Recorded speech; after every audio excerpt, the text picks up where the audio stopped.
नगर निगम Roorkee board की बैठक के दौरान भाजपा विधायक प्रदीप बत्रा द्वारा पत्रकारों से धक्का मुक्की और अभद्र व्यवहार का प्रकरण तूल पकड़ता जा रहा है। आज प्रेस क्लब भगवानपुर के पत्रकारों ने तहसील परिसर में भाजपा विधायक प्रदीप बत्रा का पुतला फूका और उनके खिलाफ जमकर नारेबाजी की। पत्रकार खासे गुस्से में थे।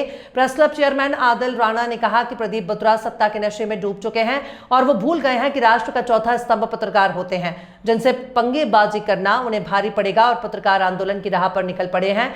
उन्होंने कहा कि प्रदीप बत्रा को सार्वजनिक माफी मांगनी चाहिए और इस प्रकरण को खत्म करना चाहिए, नहीं तो आने वाले समय में ये लड़ाई बड़े स्तर से लड़ी जाएगी। वरिष्ठ पत्रकार राव तौसीफ अली ने कहा कि प्रदीप बत्रा माफी मांगे, नहीं तो इस प्रकरण में धरना प्रदर्शन भी किया जाएगा। लोकसभा हो या विधानसभा, हर सत्र में जो है पत्रकार वहां जाते हैं, कवरेज करते हैं, कहीं भी उनको नहीं रोका जाता।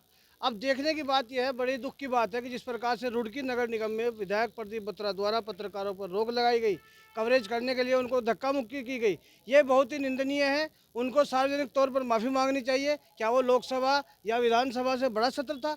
आखिर क्या करना चाह रहे थे वो नगर निगम में? ये बहुत बड़ा सवाल है। इसके लिए जो है ये अभी तो यहाँ पर जिला स्तर पर, ब्लॉक स्तर पर यह आंदोलन है। इसके अलावा यदि वो सार्वजनिक तौर पर माफ़ी नहीं मांगेंगे तो इसके लिए आंदोलन होगा, भूख हड़ताल होगी और आत्मदाह भी किया जाएगा।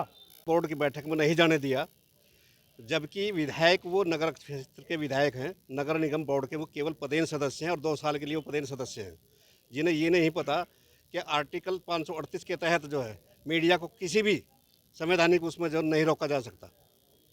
और बत्रा जी को ये समझ लेना चाहिए कि पत्रकार सबकी आवाज़ उठाता है। पत्रकार ये नहीं है कि पीछे हट कर काम करेगा। पत्रकार जब तक शांत हैं, जब तक जो है वो सार्वजनिक माफ़ी नहीं मांग सकते। खंड देश के लिए खतरा है।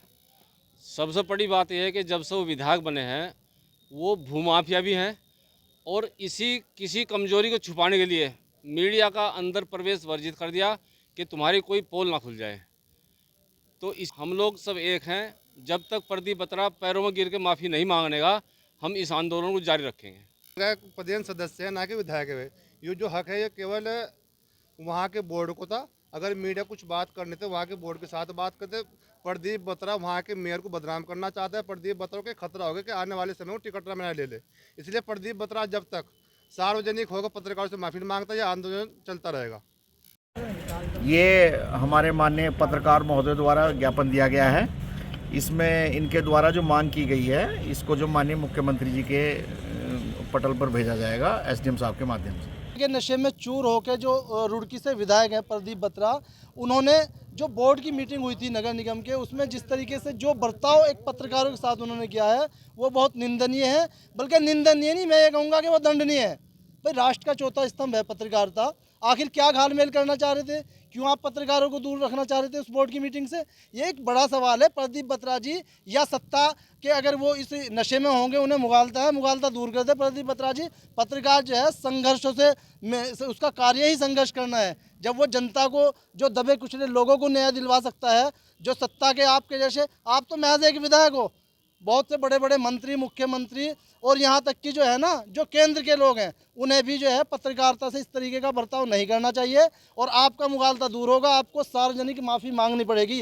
ये जो आंदोलन है शांत नहीं होगा। आज भगवानपुर में जो जितने भी हमारे पत्रकार साथी हैं, सभी साथी सब ने मिलकर जो है यहाँ पे पुतला दहन किया है और एक ज्ञापन भी सौंपा जा रहा है। और आप ये भेजे में डाल लो बत्रा जी, ये बदतमीजी का जवाब आपको देना पड़ेगा। क्यों आप दूर रखना चाह रहे थे, ये जवाब आपको देना पड़ेगा। क्या नंबर 2 का काम करना चाह रहे थे भाई? आप पत्रकार को आप धक्के दोगे? पत्रकार जो कलम है ना, ये सीधी भी चलती है, उल्टी भी चलती है। ये धमकी मत समझिए, ये सच्चाई बता रहा हूँ आपको। और इंसान बन के माफ़ी मांग लो सार्वजनिक तौर से, नहीं तो ये आंदोलन जारी रहेगा और ये आपको बहुत महंगा पड़ जाएगा।